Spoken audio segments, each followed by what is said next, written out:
గత 20 సంవత్సరాల నుంచి కాంట్రాక్ట్ బేసిక్గా ఉద్యోగం చేస్తున్నాము. అయితే మాకు గత ప్రభుత్వము 2017లో కేసీఆర్ గారు మాకు ఆర్టిజన్స్గా విద్యుత్ శాఖలో మమ్మల్ని అందరినీ విలీనం చేసుకోవడం జరిగింది. విలీనం చేసుకున్న తర్వాత 2 రోజులకే ఒక ప్రైవేట్ వ్యక్తి కేసు వేయడం వల్ల ఆ విద్యుత్ శాఖలో ఉన్న విలీనంకి తాత్కాలిక బ్రేక్ పడింది. అట్లాగే 2018 9వ నెల అనగా సెప్టెంబర్లో మా కేసు వేకేట్ అయింది.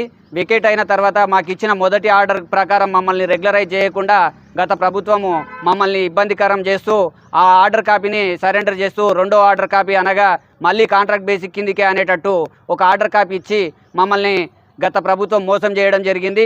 కాబట్టి ఇప్పుడు మేమేమని కొట్లాడుతున్నామంటే గత ప్రభుత్వం ఇచ్చిన ఆర్డర్ ప్రకారము 5 సంవత్సరాల ప్రొబిషన్ పీరియడ్ మాకు డిక్లేర్ అయింది.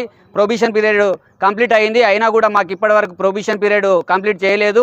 అట్లాగే మాకు గ్రేడ్ వైజ్గా కూడా ఎవరికి కూడా ప్రమోషన్ రాలేదు.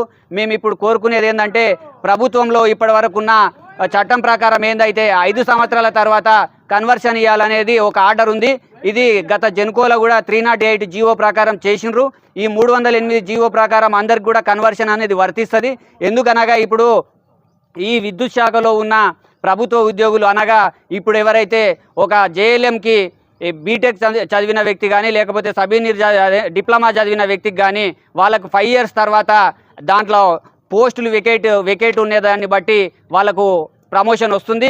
మేము కూడా అట్లాగే 5 సంవత్సరాలు కంప్లీట్ చేసుకున్న వాళ్ళం చాలామంది ఉన్నాము. సీనియారిటీ ఉంది, అన్నీ ఉన్నాయి. మరి కాబట్టి గత ప్రభుత్వం మమ్మల్ని మోసం చేసింది కాబట్టి మాకు ఎలాంటి ఇబ్బంది అనగా ఈరోజు గవర్నమెంట్ ఎప్పుడైనా కూడా ఒక 10 రూపాయలు బడ్డను పడుతుందంటే ఆలోచన చేస్తుంది తప్ప ఫ్రీగా కంప్లీట్ అవుతుంది సర్వీసు వస్తుందంటే ఎవరు కూడా ఆలోచన చేయరు. కాబట్టి మేమేం కోరుకుంటున్నామంటే మాకున్న బేసిక్ ప్రకారమే మాకు ఇదే వేతనాల పైన మాకు సర్వీస్ రూల్స్ ఇచ్చి మమ్మల్ని ప్రమోషన్ కల్పించాల్సిందిగా కన్వర్షన్ చేయాల్సిందిగా కోరుతున్నాము.